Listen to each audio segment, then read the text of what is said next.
Marcus, you need to get your screen, okay, a little bit, Yeah. okay, you're fine, you're fine. Good, good, good. We can see all the past presidents behind you. Yeah, I'm in the conference room. Oh, Yeah.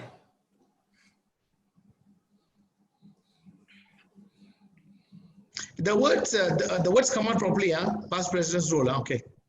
Yeah.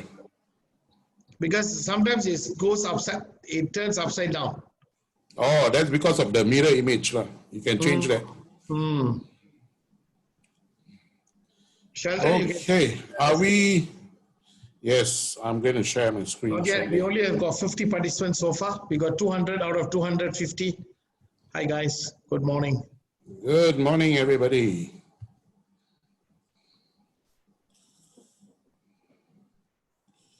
I'm going to go all the way back.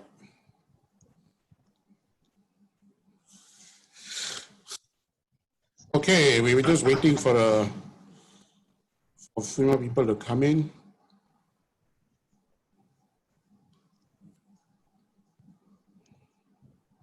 Good morning, all agents. Welcome. Good to be in touch with you all today. As you welcome in, we obviously got a very strong panel, which I'll be introducing shortly.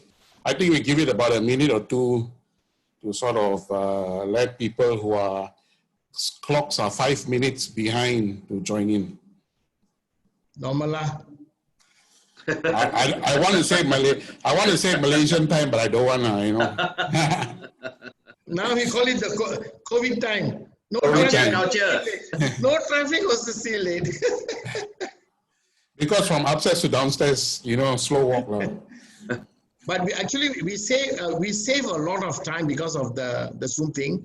We don't have to travel out. All my appointments now is okay, but of course we are not still used to the fact that all our meetings used to be with people and there's no people in front of you. It's only the computer.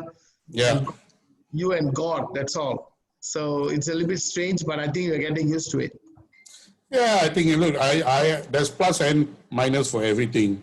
I think the plus point is you get to engage with whoever, whenever at the fingertips, you know. So as you rightly said, you got no traffic. Even going for appointments also less traffic. Yeah. Okay, maybe we can kick off. You know, we are 6 minutes into the clock. Sorry? Yeah, I guess people come in as they come in. But I'm going to kick off anyway because we are on time. Yeah. So first of all, welcome everybody, and those who've logged in, you know, thank you for being punctual and taking time to be with us. Today, obviously, we're putting together our expert series, of which, you know, we'll be running one this month and another one next month.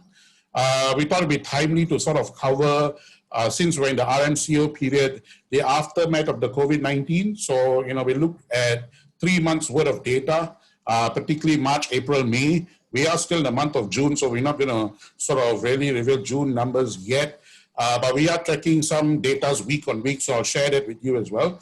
But together with me this time around, it's 3 esteemed and distinguished gentlemen in the you know, agent fraternity. You know, we have, I think, combined, I don't know, can we touch 100 years? Maybe. Obviously, you know, the main man, Soma Sundaram, CEO of MIA, passionately practicing property for the last 32 years. That's almost as old as I am. So yeah, ever since I born, you know, Soma's been doing real estate.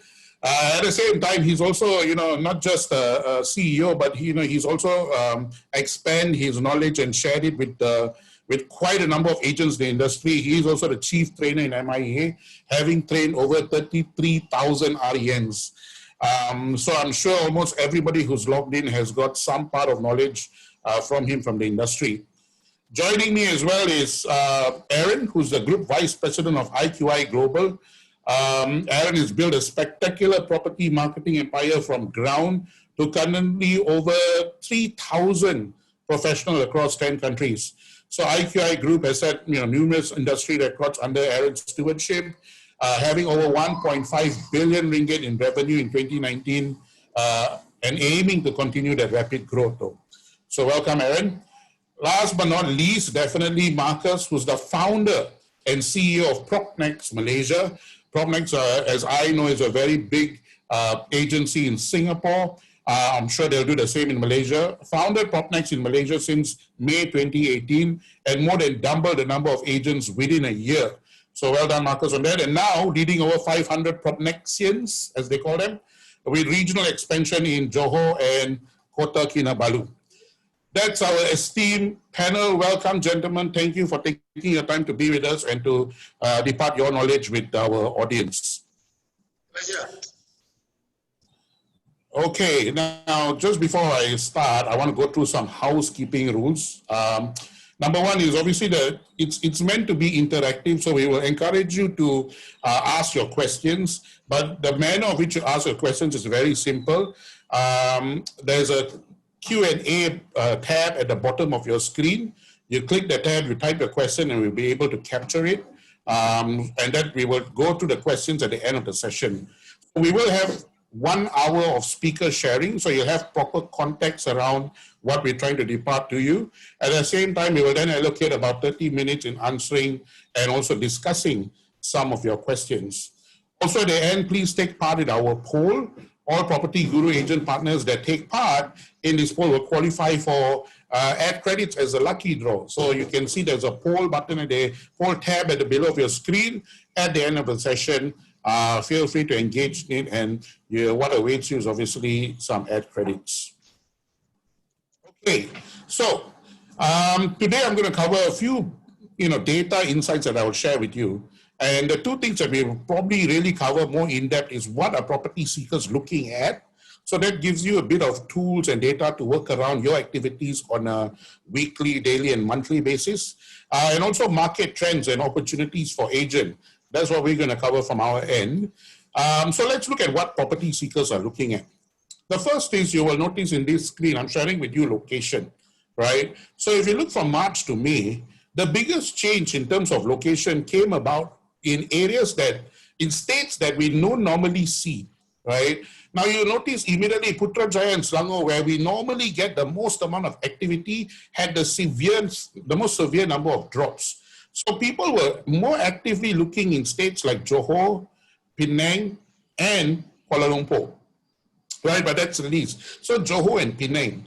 Now, if you're wondering where in Johor and Penang, stay tuned. I will be sharing this with you. But the one thing we got very, very quickly is, maybe urbanization may not be the the massive urbanization or rapid urbanization will not be the trend moving forward. That means people coming to work in KL only, right? We're starting to see a trend, and the potential hypothesis is maybe location can be now a bit more sporadic, right? Second trend, price points. In terms of price, you will see there's a very healthy search range between the range of 500,000 to 1 million property type. Now this is good news because a lot of the good properties out there fall within this range, right? So if you're looking at clients who are thinking what budgets they have, based on our search data, what people are looking for, you'll see the most amount of increase, percentage change from March to May is 500,000 to 1 million. Okay, now obviously your next question, okay, I know location, I know price. What types of property are they looking for? Then very clear as well down here. In terms of all the property types we have on our Dropbox, one of the main search type is terrace house. So you will see terrace houses becoming at the top of people's search. And if you're looking for high-rise, naturally it's going to be condominium, right? So these are the three sort of property types, price, location, and type that we can share with you based on the actual data we see. Now, the good thing about data is it tells you what, but the question then we throw back to you is, so what? Right? What do you do with all these things? So the thing you can take from this is, if you look at March, everybody was, practically not searching, right? Even if I go back to location and price, you're going to see the same trend. When we were in the middle of March, our traffic actually went down almost to the point where we normally have the lights during Chinese New Year. So in fact, we thought it'd be worse, but actually it's not that bad. It was almost like holiday times. people were, focusing on all the other things. But April and May, as they started getting used to the situation and they started seeing the hope in terms of the light at the end of the tunnel. We started to see back activities, and these are the activities. Location-wise, outside of KL or Klang Valley, if you can put it that way, Greater Klang Valley. Second is price point of 500,000 to 1 million. Third is terrace houses and condos. Now, then you'll ask us, okay, Sheldon, what tips can you give me from all this? I'll say, if you want to leverage search data and i.e. leads at your maximum potential, then this is when we get the most highest visits throughout the week, right? So you see Monday, it's relatively high, but Tuesday takes the cake really, right? It starts of dips down as people approach to the weekend and then it picks up. So Monday, Tuesday are your best days. Wednesday, Thursday, not too bad. Once you hit Friday, Saturday, you're not that great. However, I'll tell you this though, if you were to put a listing up, my recommendation is do it on a Friday or a Saturday, because then you catch your momentum throughout the week. It gives you opportunity to plan the week ahead, that's for sure, but you also get to know when is it that we see the highest traffic on our site, okay? That is in terms of the day. Now, in terms of time, you will also wonder, when is these people actually sitting down and looking? Like, when do I need to allocate time to call for more leads and set maybe appointments for the next day? That would be right in the afternoon, right? Right after lunch, from 12 p.m. to 3 p.m. is your peak. And obviously 4 p.m. to 8 p.m. or to 11 p.m., you can see there's still high volume, but your peak is at 12 to 3. So if you're an agent and you're trying to do time management throughout the day, one recommendation we do is make sure all your viewings, happen either in the morning, right after 11, 12, right? Finish your first 2 viewings maybe in the morning, and then towards the later part of the evening, you go into the next stage of your work cycle. But in terms of addressing your leads, calling them, making sure it's hot, it's warm, having a conversation, setting your next appointment, that should be within the 12 p.m. to the 3 p.m.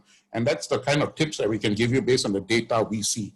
Again, the data tells you something, but in terms of what to do, this is what we're recommending you to do.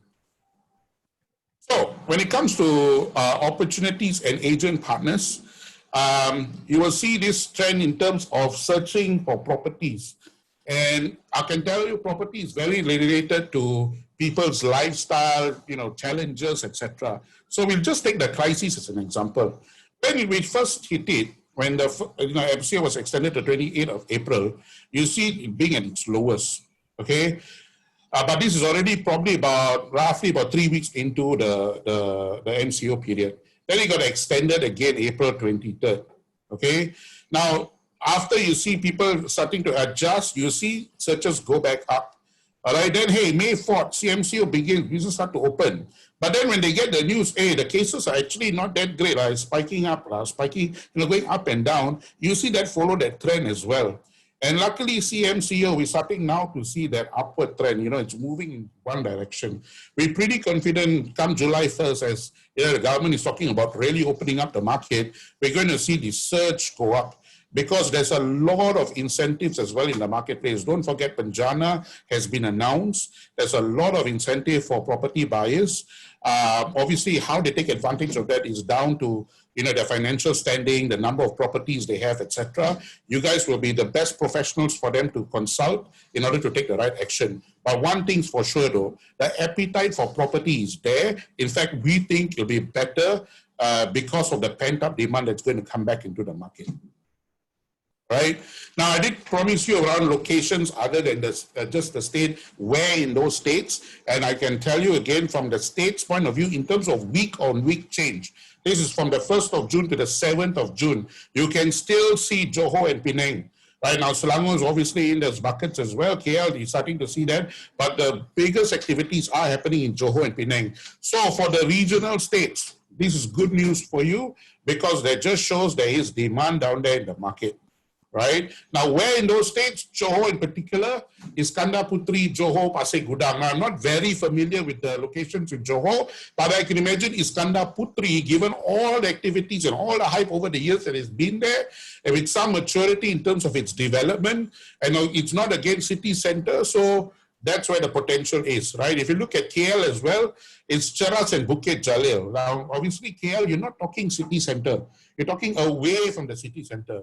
I probably know Selangor the best, and I can tell you it's not PJ, it's not Bangsa, which is where you normally see previous searches because they want to be closer to office. My hypothesis is, given how companies are adopting to flexible work arrangement, they don't mind working or home is where the office is, right? So Karjang, Subang, Shah Alam, again terrace houses in those areas could be the best location, the best property type. Timor Laut, Bukit Medallion, Bypass, and Georgetown for Penang. You can see Georgetown as well, which is city center, dropped by 28%. Okay, so now it's time for me to pass on to Aaron, I believe, who's going to take you through his views, what he feels on the ground, and over to you, Aaron, for your sharing. Okay, thank you, Shannon, for sharing, and I share my screen. Just give me a minute.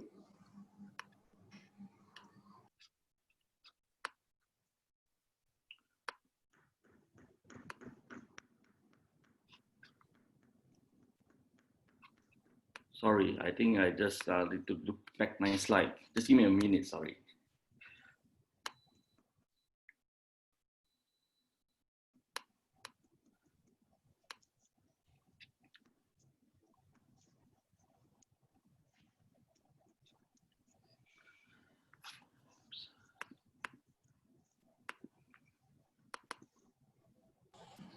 Yeah, good news. We're now at 100 participants. So yeah, like I said, people will eventually dial in, and good to have everybody on board. Aaron is about to share his point of view. Okay, Sharon, do you see my slide? Yes, we do, Aaron. Okay, thanks everyone, and thanks for the patience. I think there's a technical error. Okay, my name is Aaron, and glad to have PropertyGuru to having me here to share about my experience in this MCO. So how I structure my slide into 3 phases. The first one, I will share with you how we actually innovate throughout the 4 phases of MCO, which is MCO 1.0 and then extended and throughout the whole MCO period. And eventually we reach the CMCO period in May. And right after that, I will focus more in our finding because I think that is more relevant to all agents right now and how we can move forward after the MCO, and also some summary that you guys can actually take us from our findings. So yeah, that's first. Whenever the first announcement of MCO, and I think the majority of us will take it like a holiday, like finally there's a 2 weeks breaks, and a lot of people are actually waiting for it. And some of us are actually thinking, wow, these things can be very serious if we don't look into it.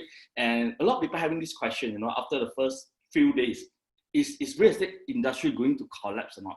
Like, is our business secure or not? These are all the calls that I got from my agents, and these are, my rent, they're calling me for all these things. And from there, we actually get, oh, okay, we have to do something to actually calm them down. So COVID-19 MCO is really changing everyone's plans. Like, we used to be meeting everyone one-on-one trainings. We go to hall regularly for all the training courses, and we have to stop everything. Despite that, we have our, we have planned for every quarters to have some big event with the team, and that thing has stopped as well. So we actually don't know what to do at the very beginning of MCO. And I think I like that period because that's where the innovation start to come out. All the leaders coming in with all the bosses, and we start to react and be innovative. And back then, we met ourselves, in this season, we have to be innovative just to come up with something really new. So these are few challenges I think we face together. First is a lockdown, okay? People are not going out. We have to force to stay at home. And then many agents actually start to lose in momentum, all right? Because they are not doing the thing that they're usually doing. So I think many of them actually lost in direction as well. And also a lot of activities being halted and high uncertainty. We don't know what will happen to the markets. And even after the extension, a lot of people say, oh, I don't know when will the whole markets open up. So there's no direction at all. And I think many of us going into these unforeseeable futures. So these are all the challenges that we face during the first MCO. And, of course, us as leader, as all the bosses here, we can't tell them, oh, okay, we are lost. We don't know what to do. So let's take it as holiday.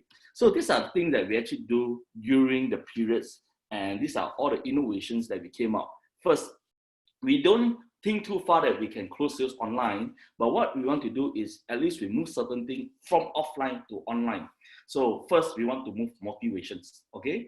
And then we move all the training. So these are the very beginning things that we did, how to move from offline to online. So these are all the things that we actually bring up to keep on the, the rent momentum, right? We are still here every day, we catch up. We're having meeting online in Zoom every day, 11 a.m. and also 2:30. So after that, night time, a lot of people don't know what to do.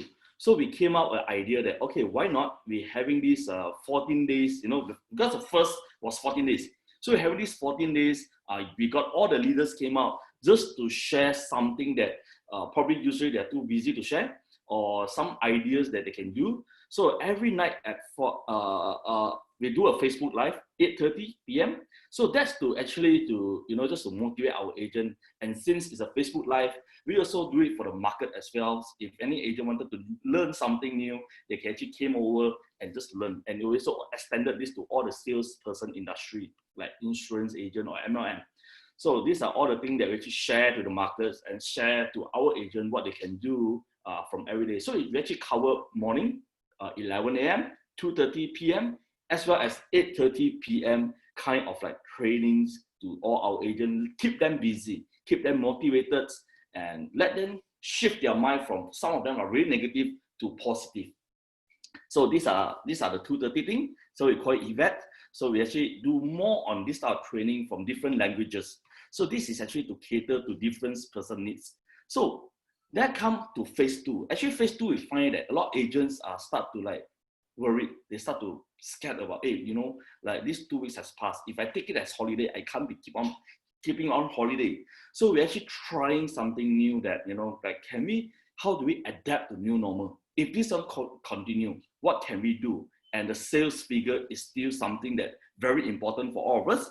So we focus on selling in phase 2 of the so-called MCO. And we start to just, by all means, just to invite our buyers came to Zoom. We share them values. We give them sort of like education to the markets, how to look for your first property and so on and so forth, kind of value to the markets. And very surprisingly, a lot of buyers are start to adapting to this so-called new norm. Okay, from people are not accepting Zoom. If you still remember, Zoom was having a lot of like negative news. And towards the second phase of MCO, they are, hey, okay, I have Zoom in my phone, I have Zoom in my laptop. So probably we can meet up in Zoom and all these things. So agents are very likely to do the presentation in Zoom. Okay, that's I think the first step of sales before coming to sales. So not only that, we also get all our agents, encourage agents to do Facebook Live.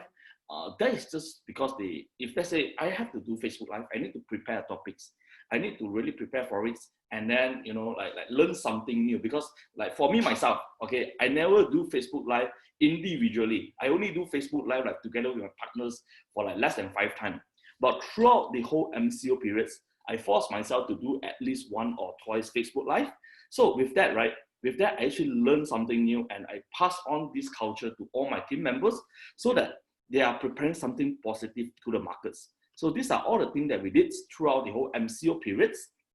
And I think we're also moving to, if you remember MCO, right, in phase 2, right, a lot of news are being announced. And I think some of them are actually U-turns, but there are so many news. So what we do, we actually compile all this news into like infographics, into something that people can easily, understand what is actually just announced by the government, just announced by our PM. So we're actually doing all these things just to keep all our negotiators busy, and as well as they're able to interact, with their existing purchaser or their potential buyer. So they actually send all these things to their buyers, and from there, they get connected with the buyer again. So these are all the things that we did in social media. And in fact, this is just like a PDF file as well. So we actually send this to all our buyers as well. So we start to move into online presentations. Because we have interact with our buyer, we keep connected, and some of buyer, they actually refer us buyer.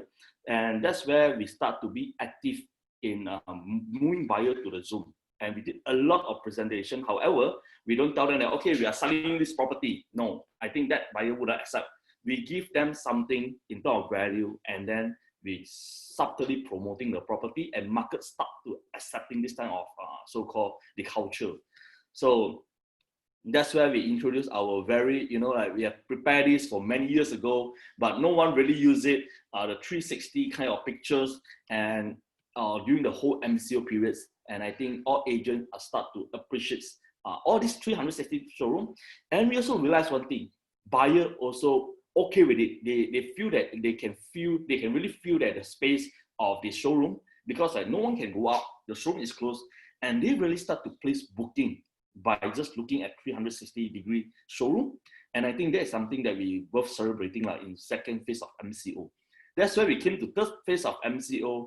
Our direction is to provide more education to the markets, and to agent is more on skill improvement, because we have tested it, and then buyer are start to placing booking, and then we start to do making more impact to the markets. So that's where our third phase of innovation, this is our focus.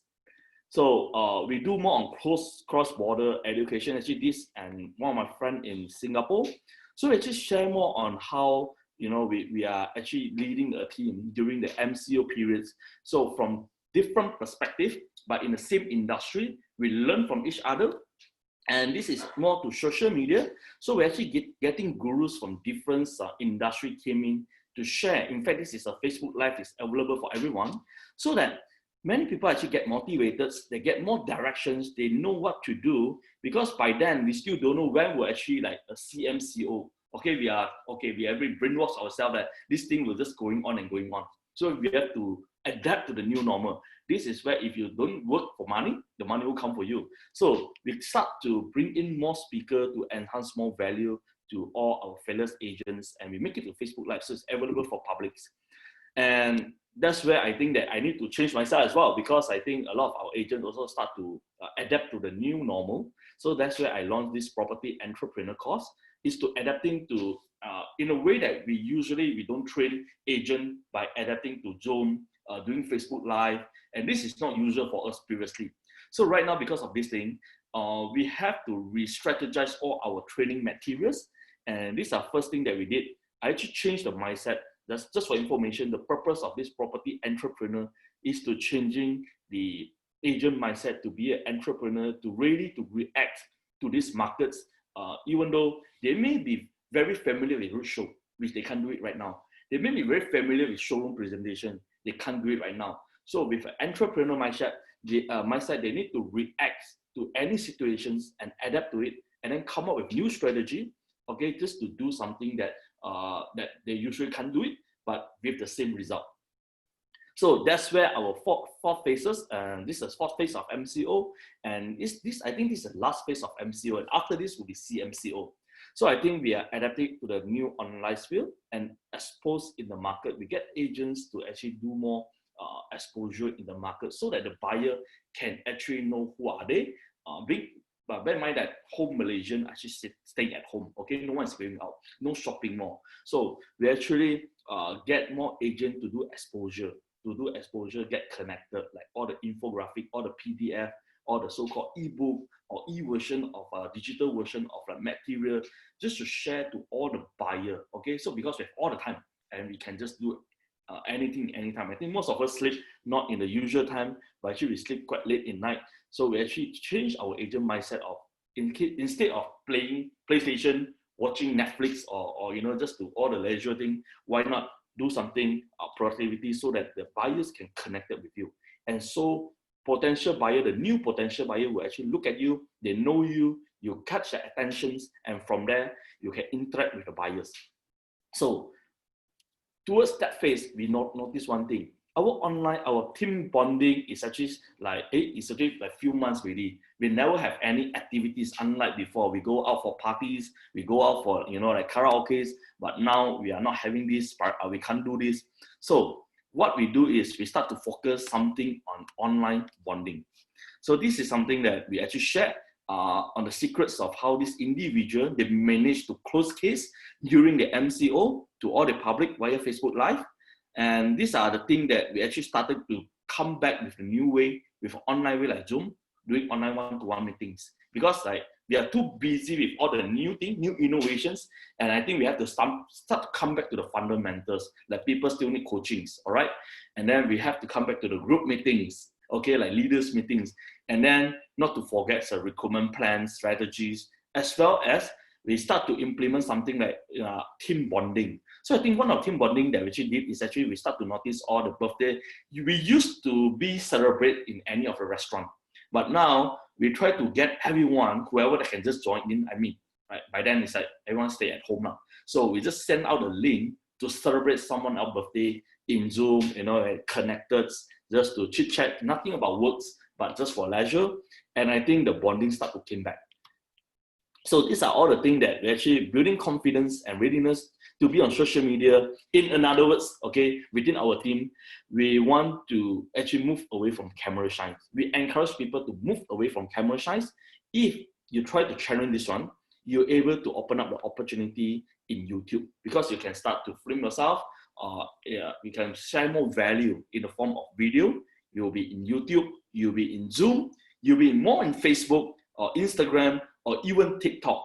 So these are all the things that we actually encourage agents to actually, or rent to actually look into it and be ready to be any of this platform, so that the buyer will actually adapting to the new normal. They will see you, they recognize you, they know what you're doing, you will actually continue to share value.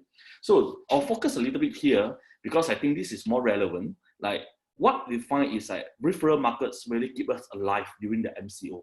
So we actually encourage our buyer to, like share more of their friends contact to us, any of their buyers, our friends buyer who wanted to buy property. And because of MCO, we've really learned more about this. And right now we really focus on building relationship with our buyers. Okay, just not the normal. Of course, we do that previously, but now this is our focus. Because in time like this, in MCO periods, our referral market is one of the biggest contribution to our sales. And then buyers start to accept showroom. With this finding, what we do right now is like, instead of waiting for Saturday, Sunday, buyer go to showroom to view for property, with the new SOP, like not more than 50 people within the showroom kind of things. Right now, we actually encourage agents just to meet buyer as and when they are okay, they are available. Could be just like Monday evening, Tuesday evening, Wednesday morning kind of things. So that we actually encourage buyer to go online, to present online, to view online. And then we also encourage agents start to do cross-selling. Like, in fact, a few of the success cases, like there is a Kuching's agents who are based in Sarawak, sell a KL property to a KL buyer just by using Zoom itself. So I think we start to encourage agents to learn about different state projects so that they can penetrate to different markets because of online presentation being available. And last but not least, this is also one of the very important findings that we found. Buyer right now, they want larger unit. They start to appreciate, the space in their house. Like, let's say, right, I want to do a Zoom meeting. I want to do an online presentation, but I don't get a proper space. I can't do it in either my room or living room or any places that I don't feel comfortable with. So right now, we actually found that buyer want big unit. They want to have a proper planning, and they start to see home, so-called home presentation, home office is become something very important for them. So buyers started to look for larger units. And last 2 weeks, we actually take the risk to launch a big unit together with developer. And that unit is actually 1,500 in PJ area. You know what? Within 2 weeks, we get all the booking, and it's like every unit sold, and right now it's processing for loan. So that is actually very important findings. And my summary is, digital agents has been successful in nature. So if you are not digitalized most of your work or job yet, I think you start to look into all these platforms, social media, and you will find a new markets in social media. Online and offline can work seamlessly in this new normal. Like, don't wait everything like Saturday, Sunday. You can actually bring buyer to showroom or to any of your already prepared kind of video. Even if you're on sub-sales, you can just send it to them. And I think it's better for them to filter, what they really want. And then sales can be doubled without location constraints. And right now we start to encourage this thing, like more agents to sell different cross-selling, cross-state selling. And then last but not least, I think this is a message that it's not what happened to you, but how you react to it. That's matter. Like, we can't change COVID-19, but we can always change how we actually do how the way that we do our works, how we've done it. All right. So that's me, Aaron, and let's stay connected. You can just go Facebook, our team name, IKEA Elite Groups, and you're able to reach out to me. And I think it's important that everyone right now stay connected so we can, share more value to each other. So thank you, everyone. And I think, yeah. Thanks. Awesome. Thanks for the sharing, Aaron. You went into quite detail, which is very useful for our participants. Next up, we have Marcus from PropNext. Marcus, over to you, and looking forward to what you're going to share. Hi, good morning, everyone. Today is a very memorable and remarkable day. Why? Because today is 100 days since 18 March. And everyone, I believe, all stay healthy. Okay, due to our government, they really done a good job, protect us, so that now it's less than 300 infected person. So today what I'm going to share with you all is only 3 slides. So now let me share my slide.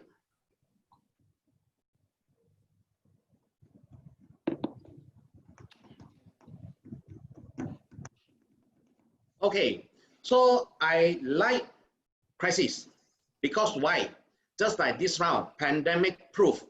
And pandemic proof, in fact, is a property opportunity. Why I say so? Because property is a recession proof. So from what you can see, the currency crisis, .com crisis crash, 911, SARS, okay, then go to Lehman Brothers, now go to this pandemic. So all this bottom stage will always create and outstanding people, super rich, only during this time can be happen. And this round is a really good and golden opportunity for agents, for investor. So there's the chance that you cannot resist to make a fast decision during this period of time. So property, why I say is a recession proof, because property, we always have the rental yield. And each time when there's a bad or the crisis period, definitely our Bank Negara will adjust the lower interest rate. That means it's reduce the cost of borrowing. And I always like to tell my agents or each and everyone here, in what kind of market condition you can sell lower price, but yet you can earn higher commission. And the owner are willing to pay, because why? Because now they just want to get rid of their stock. They want to have a better cash flow or better improvement. So this year, we are not talking about how much money we can earn. We back to logic, how to survive first. But for the last 6 months and the next 6 months, definitely we can see, no doubt. Okay, later I will show the online and offline. No doubt, each and every one of us here already have a new implant habit. But property, back to the square, we still need to have the personal connection and touch with our client. Why? Because we are dealing with people. People need trust. All right. So this is my first slide. And the second slide, during my time, I'm not like Soma in this slide for the last 32 years. These are just about 20 years. Okay. So I also from a pager world until today, the smartphone. And we know that our online portal came into the Malaysia in the earlier 2000. Okay. So I can say it's an iProperty. All right. So then slowly, there's a Facebook, there's a YouTube, you know. I believe everyone already adapt and get used to the online tools. Okay. So during this 100 days, I'm so glad that the government done the good job and we are allowed to come out now, even the RMCO. And I have the confidence before 31st August, we can say almost there is a unlift of all the this MCO control. So now, what the new tools come out, I believe now Zoom earn a lot of money, but because it add value to all our people, presentation, meeting, okay, and in part the video shooting is more interesting and creative. It's not everyone can see in front of the video camera and shoot. Okay, agent or negotiator, no doubt, sometimes we are the actors, but when in front of the video, but that one definitely is like very interesting and exciting that everyone must go and try it out. Okay, of course, there's a many live FB, just like Aaron did a lot just now. Okay, feature showroom tour. Okay, through our apps to have a new announcement.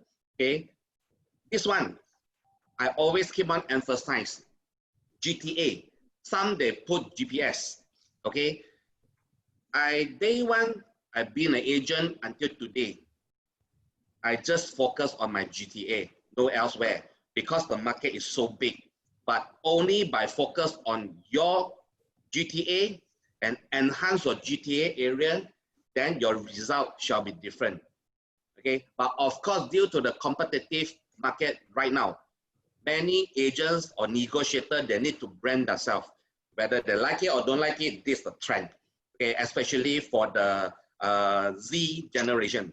Okay, of course, our PropNext also have our in-house consumer talk. This one is to educate our investor. What is the market condition so that they will have a better understanding and better idea to have their next move decision making. Okay, so this is all we have done and stay closely with our agents, our investor, and our client.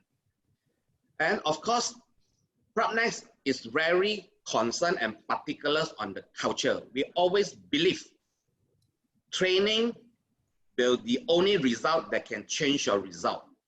Okay, so PropNext is always emphasized on training. And Singapore also gives us a very strong support that they're personally via Zoom to conduct their power skill upgrade series, sales and mastery is all about how to handle the rejection, especially during or those haven't faced the pandemic, the crisis before. Because for me, I went through for 3 times. Okay, so of course, advanced sales technique, this one is another apply on the sub-sale. Okay, how to qualify and motivate the seller buyer. Okay, so during these 60 days or even until today, we keep on practicing, learning, practicing and learning. And this is the only way, because we know that think too much is won't help us. The only way we have to keep on doing a new action so that we will have a new result. Okay, am I right to say that, Soma? Okay, and last but not least, many people will say, hey, during the lockdown period, I cannot meet my client. How to get a deal? I'm not trying to sell my success story, but that's a fact. Okay, because we believe all the deal that we close is all from our trust. The trust, and of course, not only that, our agent also must be very professionalism to introduce or recommend a very practical and below market price. And this is the only way that the buyer they are aiming for this moment. So last but not least, people buy is not because how good the product is, because they buy it from the people that trust. And also, there's a last thing that I want to share. The formula of the trust is equals to consistency over the time. So how to close the deal? We have many agents that close deal. Our record 7 million for single deal. But why they can make it happen? Because they've been follow up their client. They've been furnishing them many informative to our customers so that they can make a decision via the visual tour, so that they can see the Google link, the keyword, and last also back to the trust word. So this is what I want to share with you all. So hope that my segment within this 50 minutes have biggest for you to take away so that you can apply and practice so that you will have a better and good result. So thank you very much. Thank you. Thank you, Marcus. We certainly remember the formula for trust is consistency over time. Yeah. Some very wise words. Obviously, we saved the best for last. We're going to hand over to Mr. Soma. Soma, over to you. I am waiting for share my screen. So. Oh, okay. So Rachel's going to do that. Yeah, Rachel. No. I'm going to share from my end. She Oh, has you to are. undo that. Yeah. Okay. Marcus, can you Yes. stop sharing your screen? Oh, okay. Yes. Wait, yeah. The top there, you see there, stop sharing. The pause share, right? Yeah, stop, yeah. Okay. Yes. All right, All right. Zaman, over to you. Okay, let me now. I've lost my. Why have I lost my? Okay, just a minute. I've done this many times, so hundreds of times. All right. Well, thank you very much, both Aaron and Marcus, for those insights. What you guys were doing during the MCO period. Now, on our side, of course, as you're all aware, we did 72 programs for the 60-hour days. And I did from 8 o'clock right up to 11 every day. We had to get the production. Actually, we did shooting, as what Marcus said. In fact, right now the shooting is going on without the crew. It's a self-shooting, and when we are here, we're actually acting and talking, like the actors. So anyway, it was a good experience for a 62-year-old man. It was an experience, and that brought me to a point that learning doesn't stop at any time. It goes on. I think real estate people will learn until the day they kick their bucket. So anyway, good to be invited, Sheldon. You have been supporting MIS very much, and we are always looking to support you in all areas. So I got a couple of ideas to share with you. We also got some graphs to show you. So I'll try to go as fast as possible because 15 minutes is really a short period of time. So today I'm going to help share with you with regards to what are the shift in property seekers' behavior and how you and I can meet the opportunity. When we talk about behavior, it basically talks about the way a person acts or reacts or responds to a particular situation or stimulus. So in this case, when we talk about behavior, we're talking about the fact that MCO came, COVID, all of us were locked down in the house. We couldn't meet people, and people also couldn't go out and look at property. And so all these things that's happening because of the COVID issue has had people's behavior in many ways. We call it new norm, we call it by other words, but we are really affected by the way we are doing things. And I always say this, while we have all have changed for a while, I think given 6 months from now, we would have all forgotten about COVID, except those who were badly hit or those who really learned something out of it, who is actually going to remember COVID. The rest of us, the rest are not going to be remembering what happened, and we'll go back to our old ways. I can already see that as the supermarkets and on the highway. So what was COVID? I think in a way it was a checkpoint for all of us as real estate people. We took a lot of things for granted. What were the things we took for granted? Learning is not important. CPD. Whenever I talk about CDP for negotiators, no need to go lah. No need to go and learn. Then suddenly now for 60 days you all stuck at home. Everybody was learning new things, and now you realize how we have become better in the way we are going to market our properties, and what Aaron and Marcus have shared, the new ideas you have learned how to use all the social media, how we know about Facebook where we never used it, how we knew about Instagram, we never used it, how we never knew about Zoom, now we are using it to talk to our clients. So all these things is part of the learning process. And I believe in order to be successful in real estate, we should continuously learn. And with that, I just want to remind all of you, the board has opened up the classes in KL. Today only, yesterday we got a circular. If you want information, call MIA. We'll be able to give you the dates and the time. Please, if you have not renewed your time, please do that. So what is the checkpoint? It was a shift in behavior for buyers. And I think also a shift in behavior for sellers. So with the shift in the behavior, now a lot of buyers, number one, they are cautious and careful. Okay. Number two, they're living within their means. A lot of people who don't have the extra, you see, in the hierarchy of income levels, we have got the T20. T20 is the top 20. They've got no issue. They've got all the money, their savings and all that. So when you go to supermarket, market during the COVID period, of things.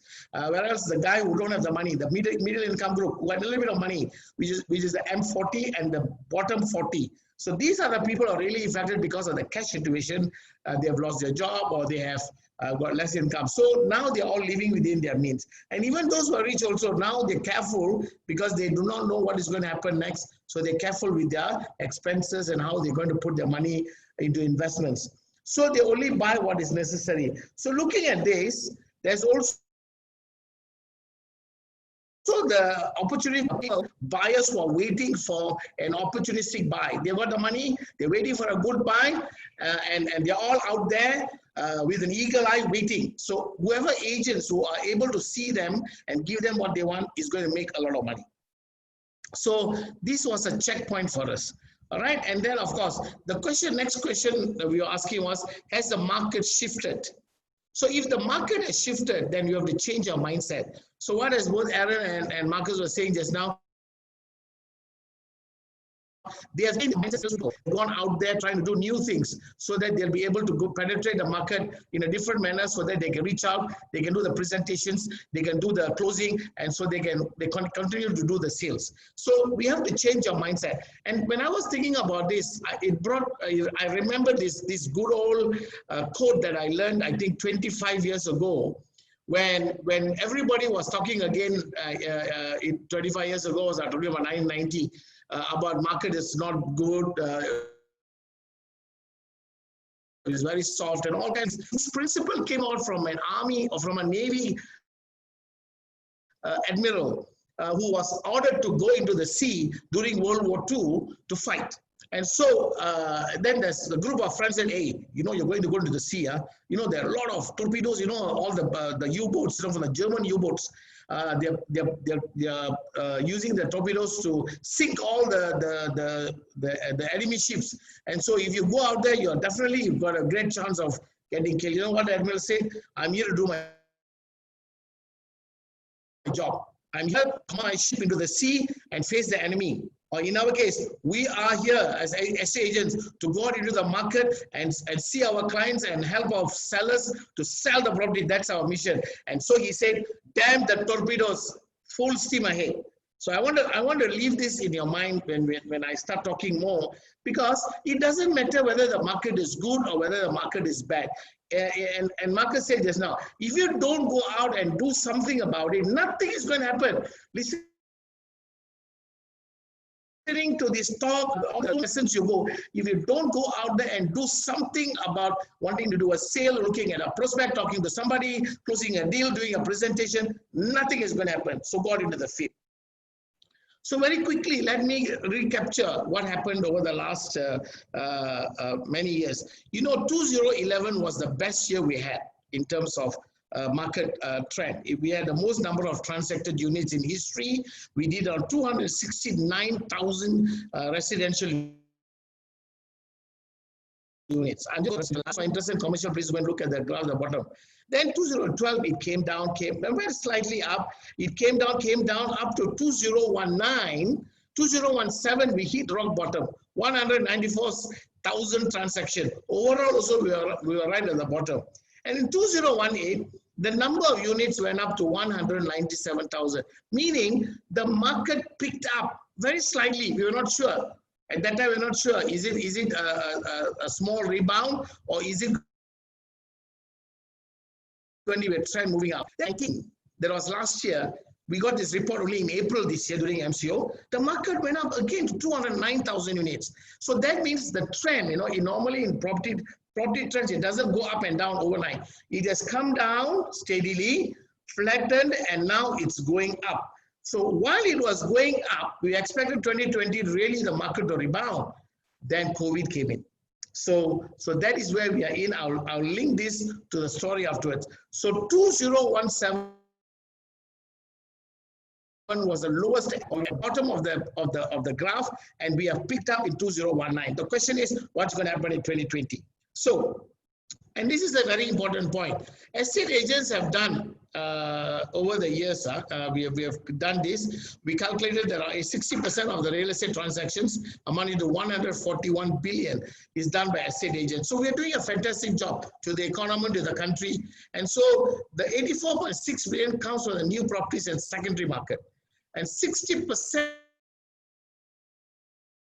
of that is done by us. So the market is big enough. Even if there's a slight downfall in the number or volume of transaction, we are not going to die. The number of transactions go down. Is the guys are going to go out there and work hard and diligently do the things they're supposed to do, who's going to get the bulk of this whatever $1 billion, the 60% of the market share. And we have done this over the years. It's always around 60%. So just for your thought. Then of course, what happened in Q1 2019 versus Q2 2020? We just got this a couple of days ago from NAPIC. Very interestingly, you look at the figures. Q1 2019, there were 52,000 transactions. That means last year, same 3 months, January, February, March. And then in 2020, we did 47,000 units, meaning there was a slight drop of minus 9.9 or 10% drop. That means over the period of MCO, the number of transactions actually only went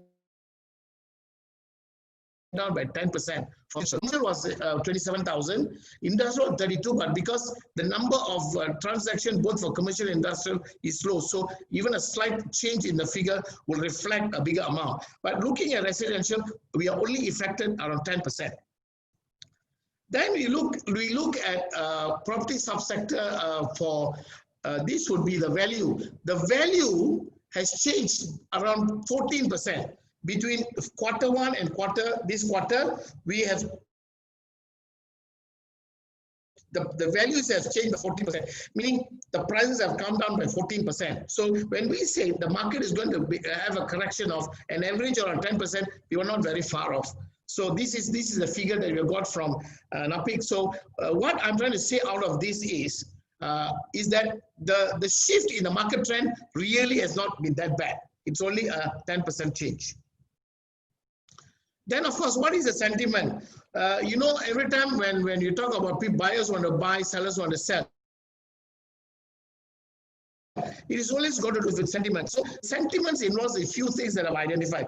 Number one, economy. Economy is down. That's for sure. The economy is down because there was no business transaction, there's no manufacturing. Now only you can go to a barber and cut your hair. For last 60 odd days, you know, I was growing a beard. This has been trimmed now. You look at Sheldon has been growing that. So there was no economy, no movement of economy, no business going on. So everybody's affected. And so why I'm putting IMF is, this was not only Malaysia, this was entire world. So what has happened is that the IMF have done a study for during this MCO period, and they have said that compared to all the countries in the world, ASEAN countries will be the one that will grow fastest. That is also because of the fact that we also have resolved the COVID situation faster than the rest. So we will grow faster, and out of all the countries in ASEAN, Malaysia will be doing far better than anybody else, and I believe it was 2021, they anticipated that the economy will grow by 9.1%. I tend to believe it because of the fact that the government now wants to recover the economy as soon as possible, that all the schemes that have introduced, the property recovery incentives they have done, and I think they're going to put a lot more money inside to get the economy going, because it's going to be election soon. And they want to prove to the public at last that they can sustain the economy. And so I believe they're going to do a lot to gain. So economy is definitely going to grow, it's not going to go down. So sentiments will grow together with it. Interest rate now, we can get around 3 to 3.15% interest on their loan, lowest in as many years as I can remember. So this is a good time to go down and invest in property because your interest is down, okay? Then of course your unemployment rate still remains at very low compared to the other countries. I'm told that there is around 800 or 1,000 people, let's say 1 million people, that's going to be unemployed. Somehow or other, the unemployment figure remains the same. But even if given an adjustment, I think what's happening around Malaysia, I think we will not be greatly affected by this. And this is really not going to have a great effect on the sentiment of buyers. Inflation is at 0.9%. I just got this yesterday, still very low. Though coffee price have gone up, nasi lemak price have gone up, it still remains at 0.9. Even if it goes up slightly, I think it's being contained. And of course, the more important thing, the sentiment, is the stimulus package, the RPGT, the easing of the RPGT, the 70% loan to value, LT loan value, the stamp duty on the MOT, all this is going to help the people's sentiment with regards to investing in property. So these are the key factors, and looking at all this, we are not doing that badly from where we were. It will only improve. So the current condition, we are in a market that's undergoing a correction. I'm going to say this one more time. Market is not going down. Don't ever use the word going down. We are undergoing a correction because the market was already moving up. We have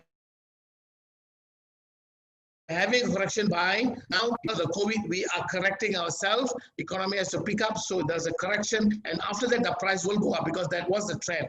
So right now in the market, from what I've spoken to all the agents and negotiators, I think generally there is a price correction of around 10%. Now, I don't mind being honest about saying this, that in some areas, in some property, it has, I was told it has gone up by 20 to 25. But you cannot take that as a figure to talk about all the other properties. So generally, we are down around 10%. And I think this is what we should be communicating with our clients. This is one thing we must remember. Not every agent cannot be talking a different story. We cannot expect Marcus from PropNext, the boys there say something, and then IQ people say something, and then the other people say something. I think this is coming from MIA. I think you all can use this as a standard statement so that we can build confidence in the market. Estate agents have got a big role to build confidence, prove the statement. It is not about just go and sell. It's about we playing a role because you've got 25,000 of us. Can you imagine 25,000 of us communicating with 25,000 people every day, which we are doing? Can you imagine how many people they will pass information? So we have a responsibility to be consistent with what we say and to build the confidence in the market. Number three, there is a demand, somehow or other, there's a demand for industrial properties. This has been said to be by at least 3 or 4 firms. So whoever is doing industrial, there's an opportunity for you. Whoever understands industrial or doing a little bit, maybe there's something you can look at. There is a great demand for industrial properties. Number 4, a rise in investors looking for good deals. I just told you, prices are going to come down. There is a rise. As far as I can remember, whether good times or bad times, there's a group of people who say, any good buyer, Soma, tell me. They are, so look for them. Number 5, this is an opportunity to engage the buyers because we are going into a buyer's market. Or we already are in the buyer's market. Number 6, project sales is going to be a factor in how you're going to do well in the property market because HOC is going to be a big incentive. Is going to provide the trust towards the marketing projects. Now, when I say this, please remember. We are all focusing on a range between $500 to $1 million. Go and look for the sector where there is demand. You know, just now, PropertyGuru Sheldon put up the thing. Where are they looking at? What type of property they're looking at? Go and understand this. Because the market where there is demand, that is where you're going to make a lot of money. And last year, I was told the developers did very well under the HOC program. That is why when they met up with the minister, we also there, they said the HOC should be introduced. Then, of course, where is the property market heading? So what is the current direction? The property market was highest. I already mentioned this. It went down to 2017. So, and I'll show you the figures now, okay? So 2021, we will see an improvement. That is because the last quarter will see a flattening of the curve, and then I believe 2021 is going to go up, and I think that's also the view of MIA on this. Look at this. So the transactional value of properties, as you can see, is the graph. So as you can see, now we are in a correction, period of correction. So the figures are correcting. So the question you and I will have to answer is, where is it going to go? So whenever there's a correction, there will also be a stability period after which it will build up. So 2021, it will go up. This is the transaction value of properties. Overall, whole Malaysia, it has gone up from 139, it's gone up to 140, it's gone up to 141. I believe 2020, it may see a correction, but we're interested to see whether it's really gone down or whether it will stabilize. Okay, so this is for your understanding. So what is opportunity for focus on buyers? So right now we say it's a buyer's market. Used to be a seller's market long ago. Now it's a buyer's market. What should you do? Look, there are two markets. One is the end user market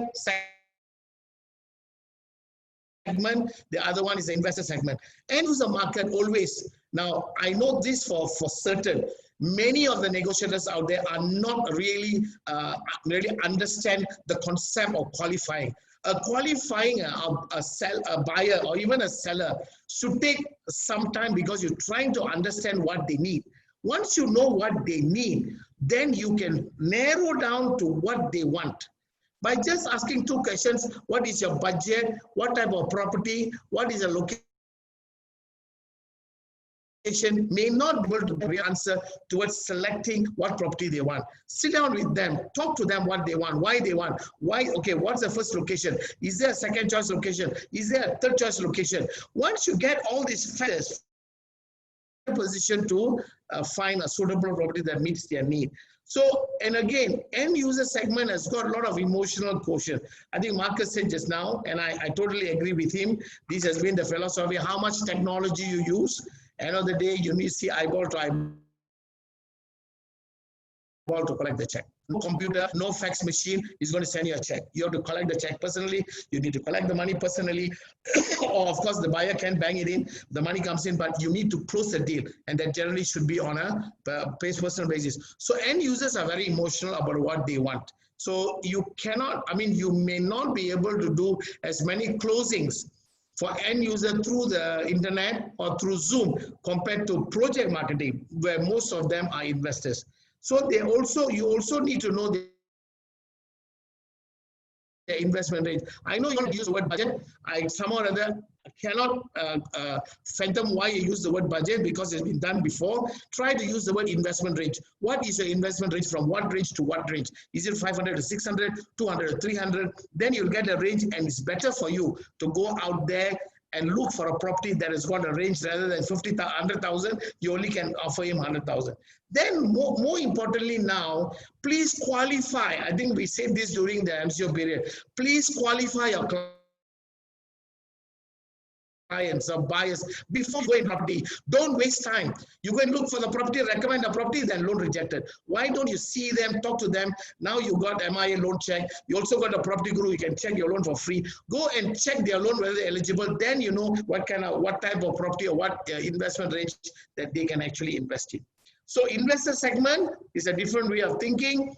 They are looking at, okay, you need to know what type of investment property they're looking, commercial, residential, industrial. They will be looking at how much of it they can, what appreciation they can get in 3 years from now. What is the time frame where they can unlock? Now with the foregoing of the RPGT during this period, a lot of people can come in, get a good buy and cash out without having to pay any property gains tax. So this is very important, very critical. Think very carefully how you need to package this for them. A lot of negotiators I know are not able to explain on returns and capital appreciation. Go and learn this, and by doing so, you are able to prepare a report for all of them. And of course, you also need to know the outlay that they want. Some of them now with projects, you don't need to put an outlay. Secondary market, you need to put an outlay. So this is something you need to know. So find out which is the area in demand, because choice areas versus GTA. Just now, Marcus was mentioning geographical target area. Where is the area you're working on? So what is their choice area? Do you want to focus on their choice area, or you want to work in your area? If you're focusing on Taman, let's say Taman Kera, is that the only area you want to work, or if they say I want in Taman or somewhere, how you going to work. So find out which are the property is in demand. Then properties, then there's area now properties. Which properties that the public are looking for now? New properties, is there a pent-up demand for new properties under HOC, which I think will be. So that is an area you can focus. Industrial, there's an increase in sales. There's an area of focus. Auction also now, a lot of people may want to go to auction because the banks are going to go after all those who can't pay. And of course, secondary market. So you need to know this. We generally put everything together in a cluster. Look for area in demand and properties in demand. I'll give an example. A few months ago, I think a year ago, we were marketing the project. These were the projects the abandoned projects and all that. And so when we were marketing this, we gave it to a few agents. The agents went and focused. One of them was selling in Ipoh, and they sold. And the agents in KL. Because they knew there was a demand, they went and worked on it and they made money. So you can do that. I'm going to finish now. I know. So what are the opportunities, the advantages you're going to have? Right now, under buyer market, lower prices. Everybody, the sellers are all fighting for prices. If they are motivated to sell. If they're not motivated to sell, they say, hey, it's okay. I'll wait for 6 months, 1 year, then only I'll decide. So, but there are a lot of people who are going to come into the market and reduce prices, especially those who are affected by business. Those people who have got too many properties, they want to take them off the shelf so that they will not be overgeared with the banks. And you've got a lot of choice of units for the buyers. There also is going to be less competition because not everybody is going to have the money. So these are the three things that advantages you have. Okay, I want to share this with you. I've shared this with many of you before. In real estate, when the market is up, it's called a boom. So we had a boom. Now the market is down. It's called real estate. This is an old term that I learned, I think 20 years ago. It's true. What? When the market is up, do you need people, hardworking people, very intelligent people? Market is up. Everybody easy to sell generally. Okay, some are difficult to sell. But when it's down, very difficult, our market is very bad, how to sell? No, now is real estate. If this time you can go out there into the market and do well, face through the challenges, I tell you, you'll become a good agent for the rest of your life. So that's what's called real estate, okay? So what is important now in conclusion, I'm going to say is this. There was a saying that Zig Ziglar, the passed away, big time motivator before I entered. He says, do not be under generality, be a meaningful specific. Don't run around the whole town, the whole of Malaysia trying to do a lot of sales. Focus, specifically focus in an area, in something. When you do that, you will be able to achieve success. Do not be a wandering generality, be a meaningful specific. In order to do that, you must focus. You must understand the problems in the market. You must understand what's happening. Then you need to think what to do, analyze it through the thinking process, then create a strategy about how to go about closing, what project, which type of property you want to market, which segment you want to go, which areas, so on and so forth. And when you do that, your action plan will go faster, more successful, then you'll be effective. So with that, thank you guys. I know it took a little bit of time. I hope this helps you to go out there and become a better agent and also to overcome the challenges that we have faced over the last many months. Thank you very much. God bless all of you. Be safe. Thank you, Zoma. As usual, always exciting to hear from you. Very energetic, very passionate. So I guess the next part for us really is the closing. But you know, we've had 3 questions that were answered already. So thank you, Aaron and Marcus, for answering it. You know, I'm just going to read them out loud. So in case, you know, for the benefit of everyone in here. First question, Evie asked about the rental market, particularly around KLCC. So Marcus addressed that question. Marcus, if you want a voiceover also, please do. Overall, just to share with you, Evie, even from a data point of view that we see on our site, although we shared a lot about around the sale activity, you know, especially around the price point and property, we are still seeing the same levels, not higher for rentals. So it's like mirroring sales. And the thing about property is you can't run away from the fact of you need a roof over your head. So if the buyers are not looking to buy, the renters are definitely looking to rent. So rental is also very healthy from what we see. Marcus, over to you if you want to voice over, or Aaron for that matter as well. Yep. Cool. Okay. Marcus, you want to say something? Yep. Yeah. No, it's fine. Okay, cool. The other two questions was very timely. You know, one was really around clarifying whether HOC was applicable to the secondary market. You know, Aaron said, look, it's only applicable to new launches. Clearly, it all comes under the home ownership campaign, which is a new projects campaign that was launched by the government, similar to what 2019 was. So therefore, it's only applicable to new launches. Last but not least, the question was around RPGT. Since there's no gazette out, you know, what if the buyers sell? What if the sellers sell now? Will they be exempted from RPGT? And again, the announcement was very clear as of 1st of June. So I think, you know, you're right, gazette needs to come out, but it should be backdated because it was effective from a particular period.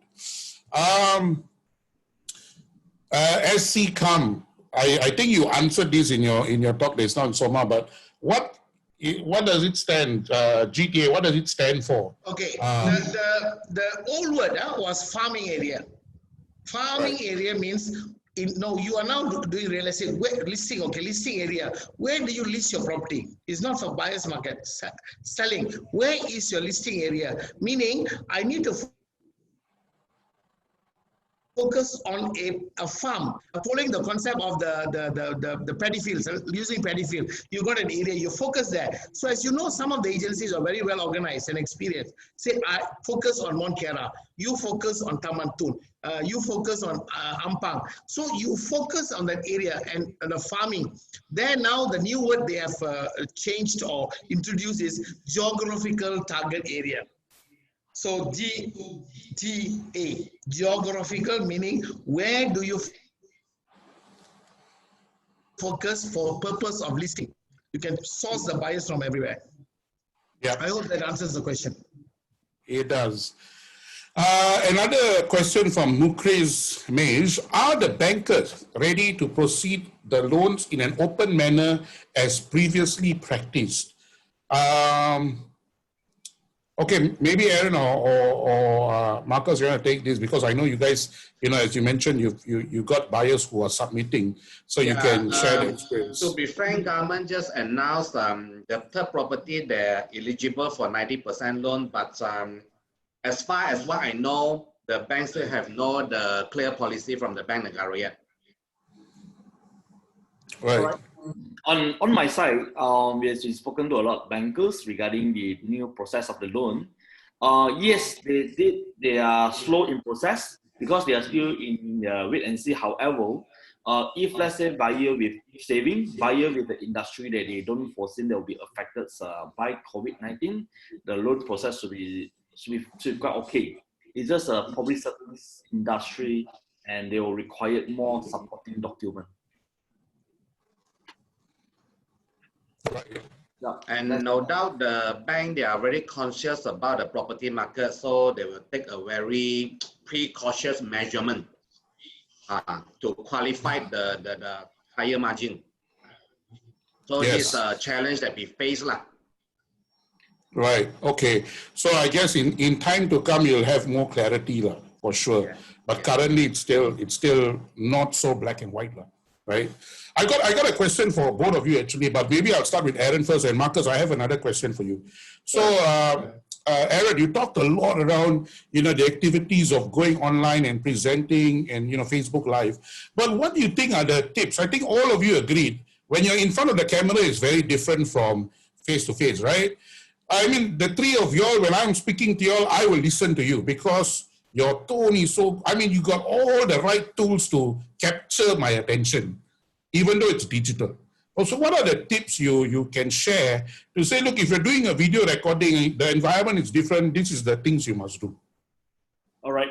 Okay, for myself, how we actually share this to all our rent, it's actually like you need to be very clear what are the message that you want to send out, let's say in this Zoom or in this video or in this Facebook Live. So like you don't share out, like you don't send out too many messages within a video, and then the whole thing will go like no directions. Like you don't capture the right audience. So once you have that right down, and then you will know who are the right targeted audience.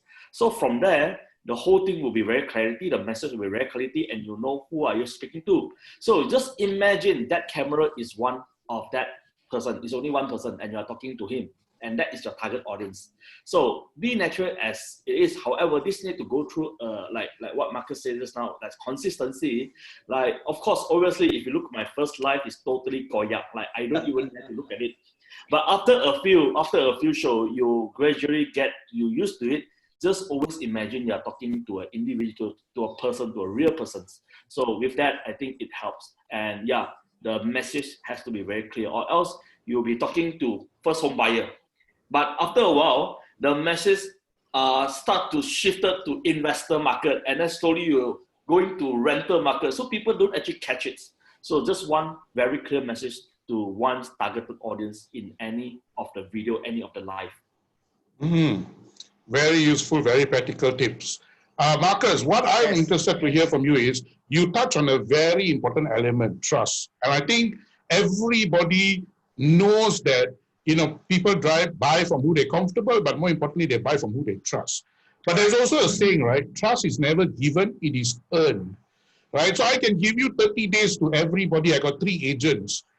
What action does the agent need? All have the same time, right? Nobody is exclusive down here. What action can they do to earn the trust? Some of the more practical things about the things they can do. Okay. By promise, we have the word service you trust. Okay. So it's not the customer trust on you. It's the one that you trust yourself on. You believe yourself, you're really a professionalism, really knowledgeable, that people can trust you or not. If the mindset, they're just thinking of hit and run, then they will just go bypass lah. They can just say whatever, just, we always say the strongest, the powerful sales skill, we have a 4C. Okay, first, convince, consult, counsel, but the last one is the fastest one, but you will have the high price to pay, that is con. Yes. You can say a lot of beautiful things, but you only got one time. But the rest of your life, you have to pay a heavy price lah. That's why you see in this market, like Soma, MIEA, I believe the mission is keep on well educated so that our negotiator or the agent standard will keep on raise the bar. Am I right to say that or not, Soma? We don't want those broker, just hit and run without ethic, honesty, integrity. So if talk about trust is a very mutual energy. Like whether I can trust seldom you, the first impression we already got the sense. So that's why I say the consistent over time is how many days, or not say days, is how long you've been closely connect and care of your customer interest and not your interest. Okay, so I believe the customer or the buyer or the owner or the tenant, they will sense you, they can feel you. And your deal will just like automatic flow to you without doing hard push, talk until the saliva also gone. Okay, but when we learn to listen more, because we got a pair of ear, only one mouth. So the God wants us to listen people concern so that we can provide them a solution. And this is how we gain our trust, because we do care their interest. So this is how the trust is gained. Yeah, it's actually a very simple thing. When many of the negotiators come for the training, there's one clause that says in the act that in order to become a real estate agent, you must be a person of good character. I never read it before. So when you're doing the training, then you have to go to the so he said, you must be a person of good character. I said, why must he be a person of good character? As long as I sell the house, I take my commission, I go lah. Then I said, the good character, they put it there because A good person with a good character will not go and cheat the client. They will not tell a lie. They will build a relationship. So trust is whether that guy likes you. So whatever you do for him to like you, the trust, as what Marcus said, interested in his need, not your need. I reduce the price because I want to close the deal. The buyer, you're collecting the fee from the seller, but you're fighting for the buyer. I tell you, 90% our agents in the market collect the fee from the seller, and then they go and fight for the buyer's price. Why? Because they want to close the deal. So how is he going to trust you? So I give you one last example. We have got $1 million producer. I mentioned her name many times. She has got 60% of her cases she closes every year. She's $1 million producer. So she closes $1 million. 60% of her sales come from referral. Why? Because her clients love her, they trust her, and she spends a lot of time building relationship with them. Awesome. Awesome. No, I think Marcus and you echo the same thing. Yeah, because it's about character. So it's really around your attributes, right? Jimmy had a question and also had a statement down there. Trust, be true to your word and follow through with your actions. Follow through with your actions, which is great. There's Mukri's off-topic question. There are truckloads of illegal agent brokers in Johor, crashing the property market, even have offices open. Any action being taken against these rogues? Soma, very quickly. Soma is the right person to answer. Guys, listen. The issue about illegal is big. Even MIA cannot handle it. Even the board can't handle it. The police are doing nothing about it. So what you need to do is this: focus on yourself. Make sure you provide professional service. Go and work hard. The clients all come to you. Don't worry about the illegal. There's enough market share. The rest you leave it to us. We will slowly talk to minister, go and fight Gary Gunn or Sultan. You go and focus on your sales. Don't worry about illegal. Thank you. Awesome. I'll just take an attempt to answer the last question by Jimmy, which is what will happen to the property market in the long term. Won't rising unemployment kill our property market? Is now a good time to buy? If you look at all the data we have, and I think, if unemployment stays within the range of 5%, you will see that that impact will be manageable by the economy. On the other hand, also, Jimmy, what is important to note is there's a lot of new potentials being unlocked down here, namely because of stimulus. So in the past, if people wanted to go for their third property because they can afford it, and because 30% outlay was a blocker, and since today is no longer a blocker, you're going to find new opportunities coming to the market. People will also unlock potential from their current assets, which is the properties they own because of the RPGT, the waiver. The good thing is it's a time frame. So from now until next year, you cannot wait forever. It's not a new norm. It's a fixed period that you can take advantage of. So people will have to act within this period. So you're going to see a lot of this activity. Yes, unemployment could be a factor, but as I said, if 5%, that's a manageable from an economic point of view. Let's hope that that doesn't get blown out of proportion. But all the data suggests that we are equipped to get this recovering very, very soon. Okay, look, we've been going on for 1.5 hours. This was really, really a good session. I hope we get to do this again because it is quite informative. And as time goes, we will adjust the data, and I'm sure all of you will have new experiences to share. Before I say goodbye, I just want to remind everybody there is a poll. There's a tab at the below of your screen there that says polls.